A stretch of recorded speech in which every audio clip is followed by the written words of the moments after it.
Yo, yo, yo, yo, yo, yo, yo.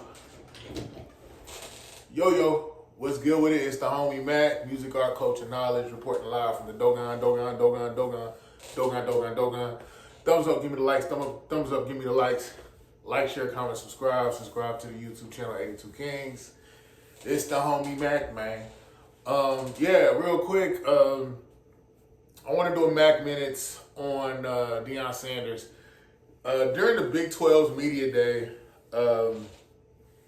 essentially, this is just a brief synopsis. Deion Sanders says he feels as though there needs to be a cap on NIL deals. That's interesting to me. This,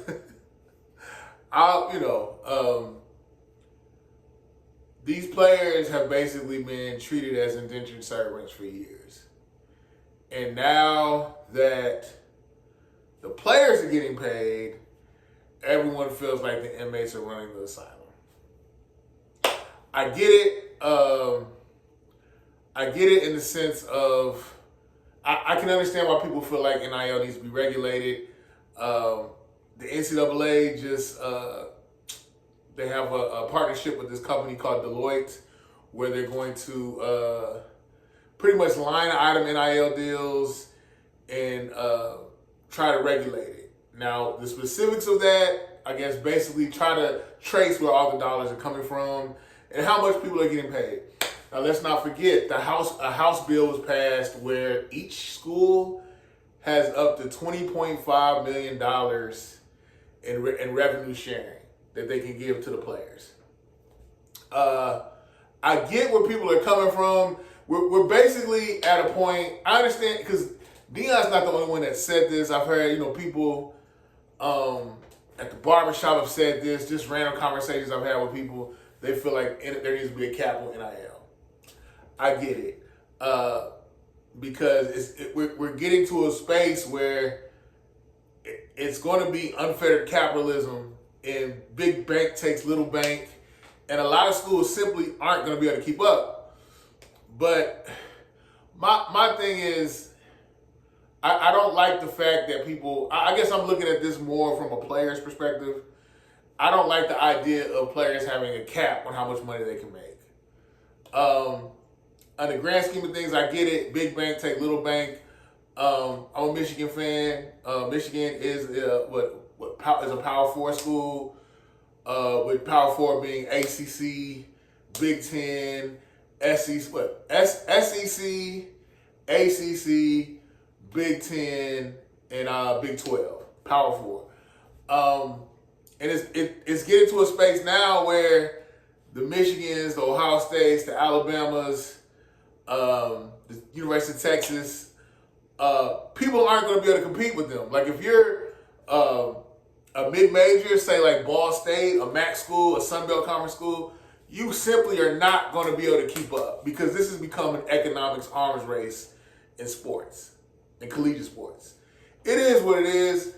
I personally, I don't feel as though there's a way to really regulate NIL, because now there's so many ways that money can be funneled to kids. Like, for instance, I'm a Michigan fan. There's a collective called Champion Circle, where basically you donate money to the athletic department. You know what I'm saying? And it's like, how are you going to tell a fan, okay, you can't donate money to the school's collective? And then not only that, I mean, there are going to be people that are not even directly affiliated with the school. There's going to be some type of roundabout way where money can be funneled to players.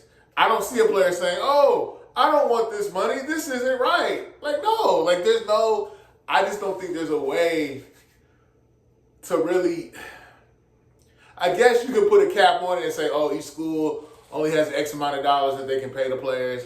I get it. But it'll just turn into old school SEC, where money is just handed under the table. There are transactions being made under the table. I just don't think there's a way you can regulate this, in a strict sense. Who is it? Felix Ojo, he's the number 20 player in a class of 26. He just signed a $5.1 million, 3-year, $5.1 million, 3-year, 3 years, valued at $5.1 million revenue share with Texas Tech. Offensive lineman. I just think, if anything, maybe we need to reclassify the tiers and basically, I mean, I've always said, I think eventually what's going to happen is Big Ten is going to be the NFC, SEC is going to be the AFC. It's just these other schools are not going to be able to compete. I just think there's going to be such a disparity in where the talent goes, and I just think, we just need to come up with new classifications. Maybe, the tier 2 schools, they have their own league that they play in amongst each other, and you get a champion out of that. The tier 1 schools, tier 3, tier 4, and so on. It just is what it is. I'm thinking about what Deion is saying, and I get it, because some schools are just simply going to get priced out. Ohio State's roster was worth $20 million. Still wasn't enough to beat Michigan. But Ohio State's roster was worth $20 million.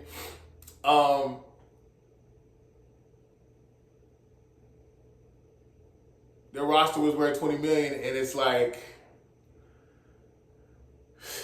Sacramento State ain't gonna be able to keep up with that.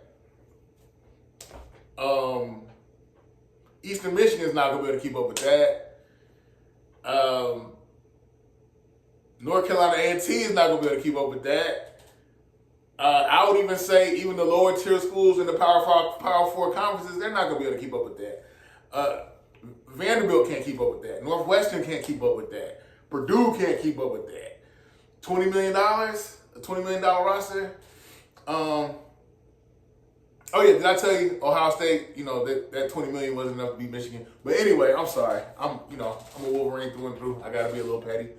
But no, shout out to Ohio State for winning that championship. I think it's a good look for the Big Ten Conference. But anyway, I get where Deion is coming from, but the only solution, because I feel like, essentially Deion knows he can't keep up with that. And when I say that, the endowment, I want to say Texas A&M, the school itself, its endowment is like $19 billion. Texas A&M, the school, its endowment is $19 billion. Colorado can't keep up with that. And to be honest with you, I don't think Colorado, while Deion is there, I don't think he'll ever amass a $20 million roster. Most schools won't. So I get where Deion's coming from. I'm not going to bash him and say, oh, he's broke. No. I'm not going there. I think he's done good things at Colorado. He's actually changed the culture of the school is shifted. The enrollment has gone up. There's more money coming in the University of Colorado. But at the end of the day, I do think Deion sees the handwriting on the wall. There's going to be such a disparity based off finance. It's just certain schools aren't going to be able to keep up. And it is what it is. I don't think in the process of that players should get punished. No, but these players and their skills, they have paid off mortgages for coaches, for administrators. They have kept academic departments running based off of their skill set. So no, I have no issue with players getting paid. I want to say they're even doing a back pay thing. That's where $2.8 billion of former players that played. I think it goes back to 2016. I don't know how far back it goes, but there is back pay going to athletes who were not financially compensated for their skill sets as athletes, as student athletes. I love it. I get what they say, ain't no fun when the rabbit got the gun, so I get it, how some people feel some kind of way. But I just think, if anything, I'm not sure. There's just too many different ways you can get money to these players. NIL was never directly cashed out from the school. It was, they could just get sponsorships and I guess whatever, let's say I work for Ford or something. I'm a CEO at Ford Motor Company. I want a kid to go to the University of Michigan. Okay, I'm going to give him an NIL deal and give him some money to go to my school. I just think people can do what they want to do with their money, so there's not really much you can really do to stop it. I think it was a guy for University of Alabama, he said, you give money to your family, you give 10% to God, and then you give the rest to Alabama football. It is what it is. There's just no way you can stop it. If anything, I said I feel like maybe they need to just realign who plays who in the tiers, and people can just be champions on their level or compete on their level, because it is, it's just a lot to keep up with, and the whole concept of a mid-major school. I don't know how many Cinderellas we're going to see anymore, because it's just, it's hard to keep up. Like if I want to say, BYU just gave AJ DeBansa like I think maybe a $5 or $10 million deal. Michigan, we just gave Bryce Underwood a $12 million deal. Larry Ellison, the second wealthiest man in the world, donates money to University of Michigan athletics specifically for Bryce. His wife is a Michigan fan, so it's just some people just aren't resourceful. It is what it is. I know you're saying, well, you're a Michigan fan, so you're cool with it. Yeah, I am. I am cool with it. It is big bank, take little bank, but I'm saying in the spirit of justice, to make it fair, just have people compete on, I guess, their economic template. If they only have this much of an endowment, let them play amongst each other. Okay, now these elite, super elite programs, let them knuckle up and they just spar out with each other. That's the only solution I see. Again, I'm an advocate for the players. I'm glad that they're being compensated. I already spoke on the House bill, $20.5 million. A program can cash out over $20.5 million to the players. NIL deals were never directly given from the school, but now, they can give revenue shares to the players. So some people just not gonna be able to keep up. It is what it is. It's the homie Mac. Thumbs up, give me the likes. Thumbs up, give me the likes. Always go blue. Go blue. Hell to the victors. Capitalism is a mofo.